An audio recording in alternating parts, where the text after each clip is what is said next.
जय श्री राम। आज मैं आप सभी को वो कथा बताऊंगी, भगवान की वो लीला बताऊंगी जो कि श्री नारद जी के अभिमान को तोड़ दिया था। इस प्रकार अभिमान सभी की जिंदगी में, जीवन में होता है। इस कथा को जो सुनेगा, श्रवण करेगा, उसके जीवन के सभी अभिमान और अंधकार दूर होंगे। इसीलिए हम इस कथा को अवश्य सुने। भगवान नारायण की यह लीला बहुत ही मंगलमयी और कल्याणमयी है, हमें इसे अवश्य सुनना चाहिए। ये राम कथा हमारा सब प्रकार से कल्याण करने वाला है। तो हम कथा में प्रवेश करते हैं। आप लोग बहुत ही मन लगाकर कथा को सुनिएगा। श्री गणेशाय नमः।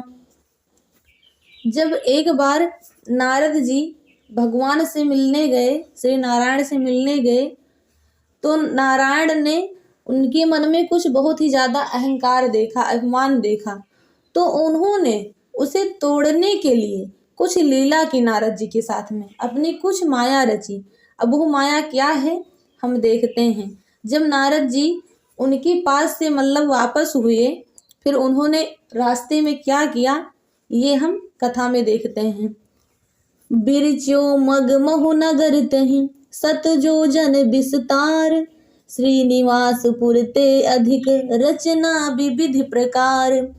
बिरच्यो मग महु नगर तहि सत जो जन विस्तार, श्रीनिवास पुरते अधिक रचना विविध प्रकार। जब नारद जी श्री नारायण भगवान के पास से वापस हुए, वहां से चले, लेकिन उनके मन में अभिमान था। उसी अभिमान को दूर करने के लिए भगवान नारायण ने ये लीला की थी। वो लीला क्या है इस कथा में हम समझते हैं और सुनते हैं उसको। उस हरि माया ने रास्ते में 100 योजन 400 कोस का एक नगर रचा। उस नगर की भांति भांति की रचनाएं लक्ष्मी निवास भगवान विष्णु की नगर बैकुंठ से भी अधिक सुंदर थी। इस प्रकार भगवान ने वह नगर रचा कि बैकुंठ से भी अच्छा था वो। फिर आगे कथा में होता है, बसहि नगर सुंदर नर नारी, जन बहु मन सिजरति तनुधारी। तेहि पुर बसहि सील निधि राजा, अगिनति हई गई सेन समाजा। बसहि नगर सुंदर नर नारी, जन बहु मन सिजरति तनुधारी। तेहि पुर बसहि सील निधि राजा, अगिनत हई गई सेन समाजा। बहुत अच्छा प्रसंग है। कहने का तात्पर्य है, उस नगर में ऐसे सुंदर नर नारी बसते थे मानो बहुत से कामदेव और उसकी स्त्री रति ही मनुष्य शरीर धारण किए हुए हों। उस नगर में शैलनिधि नाम का राजा रहता था, जिसकी यहाँ असंख्य घोड़े, हाथी और सेना के समूह टुकड़ियां थी। फिर आगे होता है कथा में, सत सुरेश सम विभो विलासा, रूप तेज बल नीत निवासा। विश्व मोहनीता सुकुमारी, श्री विमोह जस रूप निहारी। सत सुरेश सम विभो विलासा, रूप तेज बल नीत निवासा। विश्व मोहनी तासु कुमारी, श्री विमोह जिसु रूप निहारी। कहने का भाव है, उसका वैभव और विलास 100 इंद्र के समान था। वह रूप, तेज, बल और नीति का घर था। उसके विश्व मोहिनी नाम की एक रूपवती कन्या थी, जिसके रूप को देखकर लक्ष्मी जी भी मोहित हो जाएं। इस प्रकार राजा की कन्या थी, जो कि भगवान की ही सब माया थी। फिर आगे होता है कथा में, सोई हरि माया सब गुण खानी, शोभा तास की जाए बखानी। करई स्वयंवर सो नृप बाला, आए तहाँ गिनते महिपाला। सोई हरि माया सब गुण खानी, शोभा तास की जाए बखानी। करई स्वयंवर सो नृप बाला, आए तहाँ अगिनत महिपाला। वो जो विश्व मोहिनी थी, सब गुणों की खान भगवान की माया ही थी। उसकी शोभा का वर्णन कैसे किया जा सकता है। वह राजकुमारी स्वयंवर करना चाहती थी, इससे वहां अगणित राजा आए हुए थे। फिर उसके बाद में कथा में होता है, मुनि कौतुकी नगर तेहि गयु, पुरवासिन सब पूछत भयु। सुनि सब चरित भूप गृह आए, करे पूजा नृप मुनि बैठाए। मुनि कौतुकी नगर तेहि गयु, पुरवासिन सब पूछत भयु। सुनि सब चरित भूप गृह आए, करे पूजा नृप मुनि बैठाए। बहुत अच्छा प्रसंग है, बहुत ही आनंद वाला प्रसंग है। यहाँ पे खिलवाड़े में मुनि नारद जी उस नगर में गए और नगर वासियों से उन्होंने सब हाल पूछा। सब समाचार सुनकर वे राजा के महल में आए। राजा ने पूजा करके मुनि को आसन पर बैठाया। अब आगे देखते हैं क्या होता है। बहुत ही अच्छा प्रसंग, बहुत अच्छी कथा है। आन दिखाई नारदहि भूपति राजकुमारी, कहो नाथ गुण दोष सब यही के हृदय विचारी। आन दिखाई नारदहि भूपति राजकुमार, कहो नाथ गुण दोष सब यही के हृदय विचार। फिर राजा ने राजकुमारी को लाकर नारद जी को दिखलाया और पूछा कि हे नाथ, आप अपने हृदय में विचार कर इसके सब गुण दोष कहिए। राजा ने ऐसा कहा। अब आगे कथा में होता है। देख रूप मुनि बिरति बिसारी, बड़ी बार लग रहे निहारी। लक्षण तास बिलोक भुलाने, हृदय हर की नहीं प्रगट बखाने। देख रूप मुनि बिरति बिसारी, बड़ी बार लग रहे निहारी। लक्षण तास बिलोक भुलाने, हृदय हर की नहीं प्रगट बखाने। जब नारद जी ने कन्या के रूप को देखा तो फिर नारद जी बैराग्य भूल गए और बड़ी देर तक उसकी ओर देखते ही रह गए। उसके लक्षण देखकर मुनि अपने आप को भी भूल गए और हृदय में हर्षित हुए, बहुत प्रसन्न हुए, पर प्रकट रूप में उन लक्षणों को नहीं कहा। फिर आगे होता है। जो यही बरई अमर सोई होई, समर भूम तेहि जीत न कोई। से वही सकल चराचर ताहि, बरई सील निधि कन्या जाहि। जो यही बरई अमर सोई होई, समर भूम तेहि जीत न कोई। से वही सकल चराचर ताहि, बरई सील निधि कन्या जाहि। नारद जी मन में विचार किए। उनके जो लक्षण थे कन्या के, राजकुमारी के लक्षणों को सोचकर वह मन में कहने लगे, जो इसे ब्याहेगा वह अमर हो जाएगा और रणभूमि में कोई उसे जीत ना सकेगा।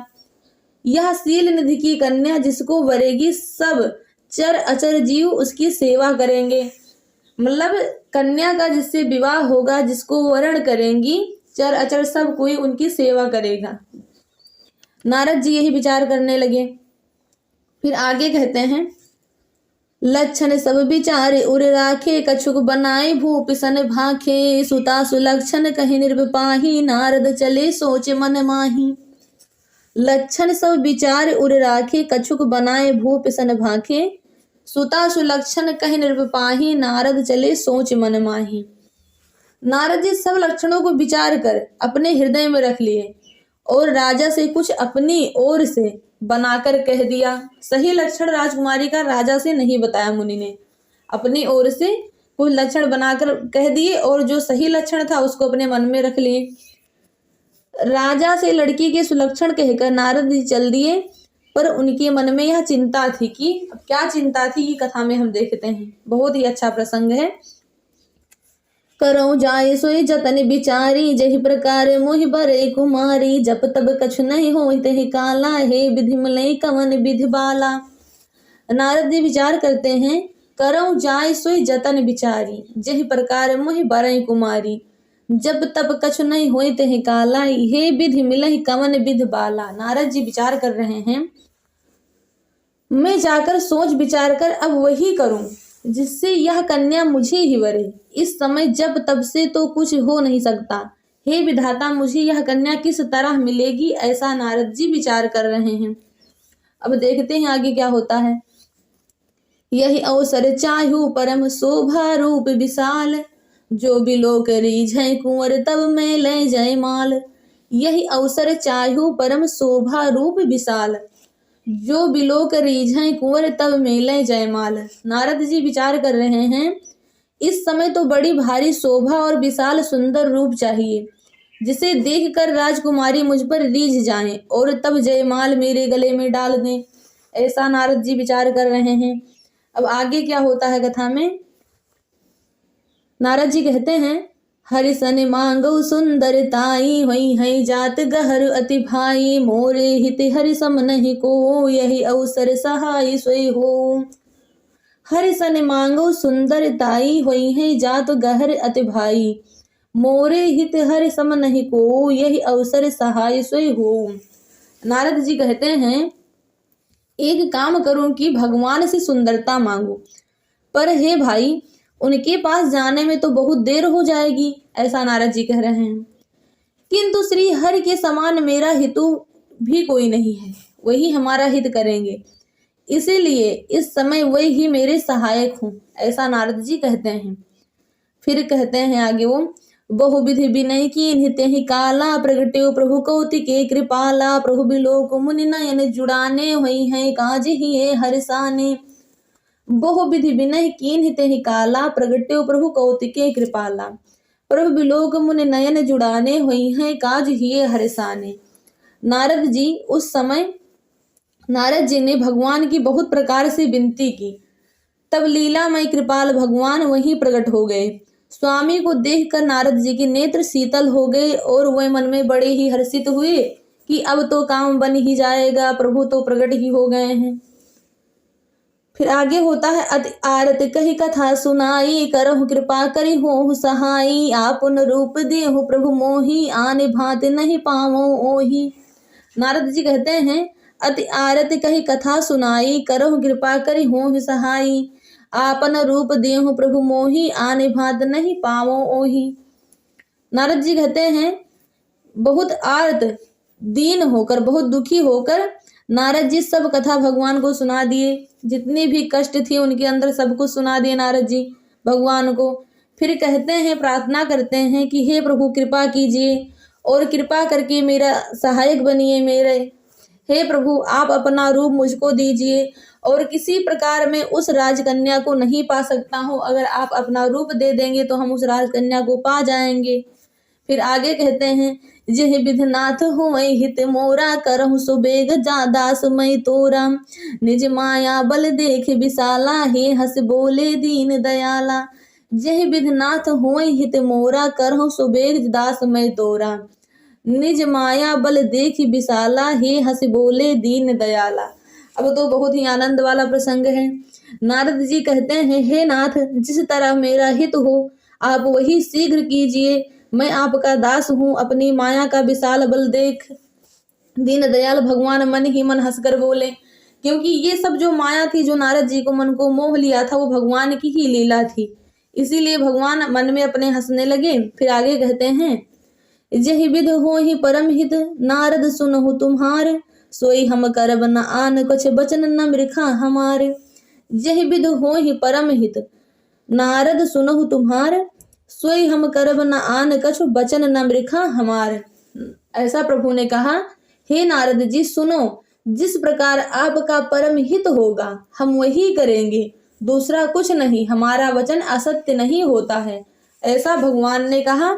फिर आगे कथा में होता है, कुपथ माग रुज व्याकुल रोगी, वैद न देहि सुनो मुनि जोगी, यही विधि हित तुम्हार मैं ठयूं, कहीं अंतर हित प्रभु भयूं।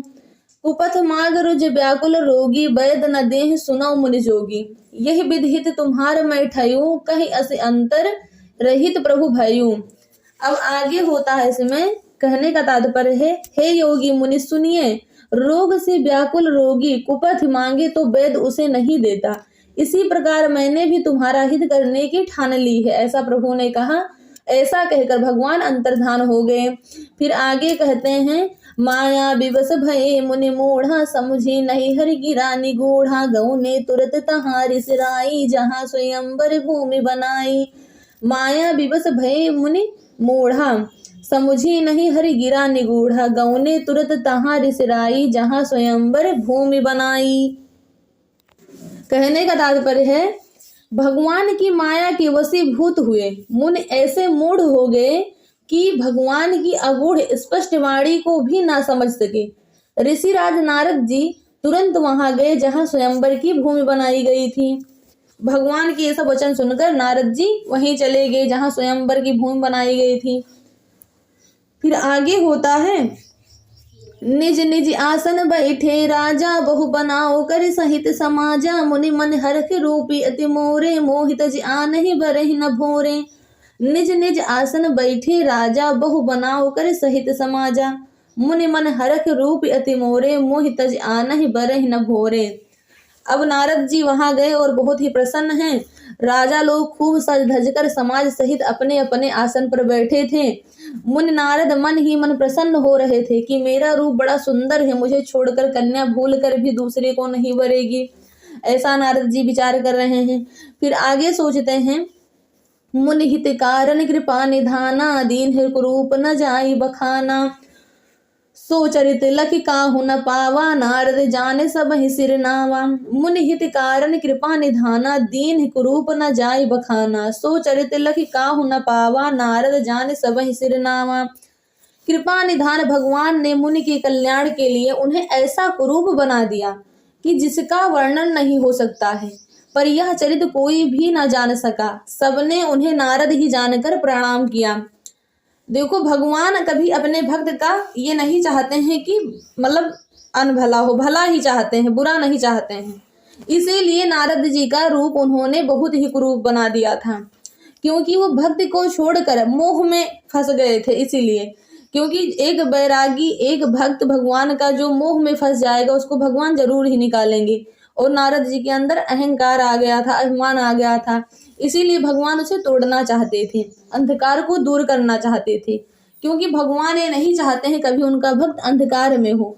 फिर आगे होता है, रहे तहाँ दुई रुद्रगण, ते जानहि सब भेउ, विप्र बेश देखत फिरहि परम कौतुकी तेउ।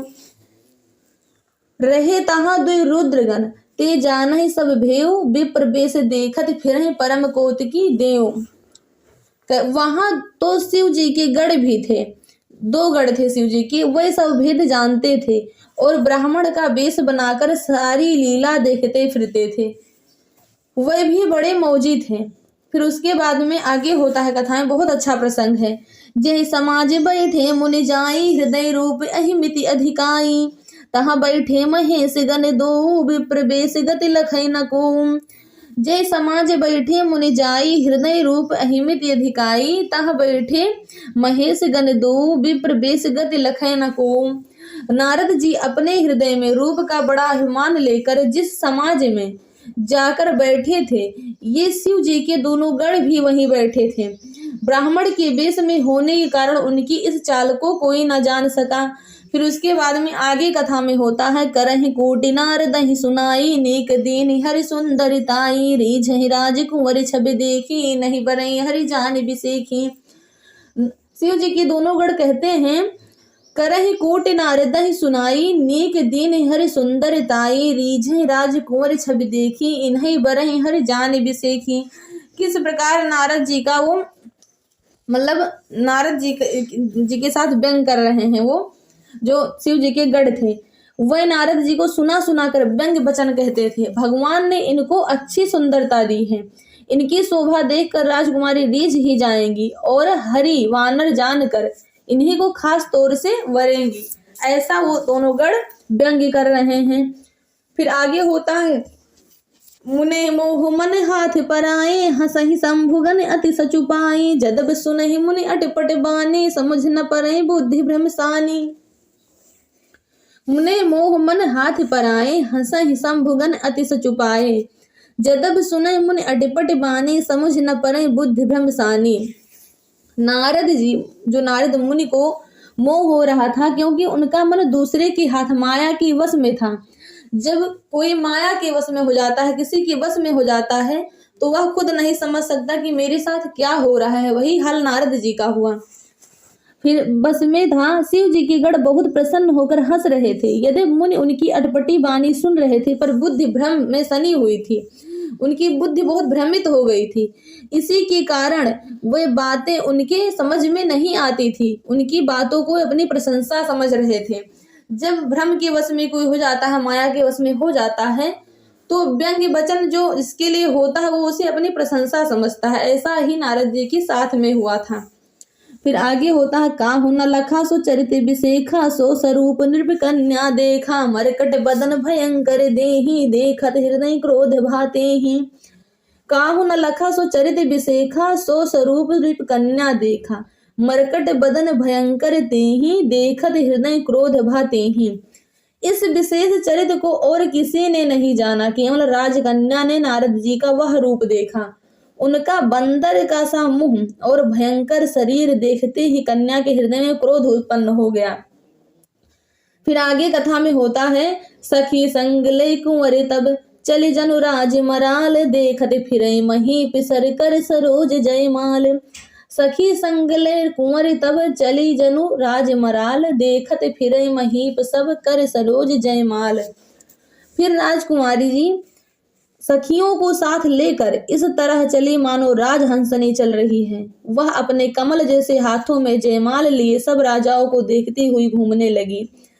अब फिर आगे कथा में होता है, जहि दिस बैठे नारद फूली, सो दिस तहि न बिलोगी भूली, पुनि पुनि मुनि उकसहि अकुलाही, देख दशा हर गन मुस्काही। जहि दिस बैठे नारद फूली, सो दिस तहि न बिलोगी भूली, पुनि पुनि मुनि उकसहि अकुलाही, देख दशा हर गन मुस्काही।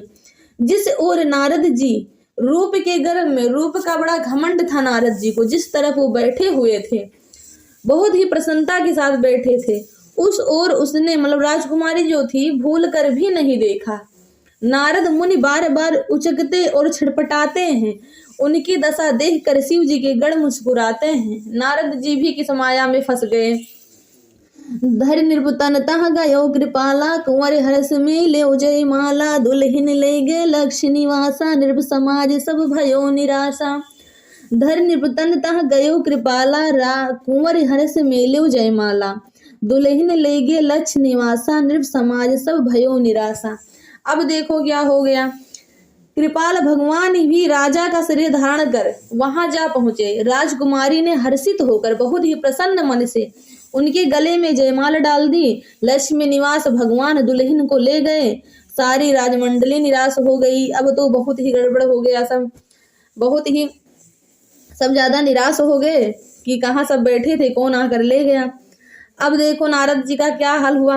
मुनि अति बिकल मोह मति ठानाठी, और मन गिर गई छोटे जन गांठी, तब हर गन बोले मुस्काई, निज मुख मुकुर बिलो कहूँ जाई। मुनि अति बिकल मोह मति नाठी, मन गिर गई छोटी जन गांठी, तब हर गन बोले मुस्काई, निज मुख मुकुर बिलो कहूँ जाई। मोह के कारण मुनि की बुद्धि नष्ट हो गई थी, इससे वे राजकुमारी को जाते देखकर बहुत ही विकल हो गए। जब भगवान राजकुमारी को लेकर चले गए तो नारद जी बहुत ही विकल हो गए, मानो गांठ से छूटकर मड़ गिर गई हो।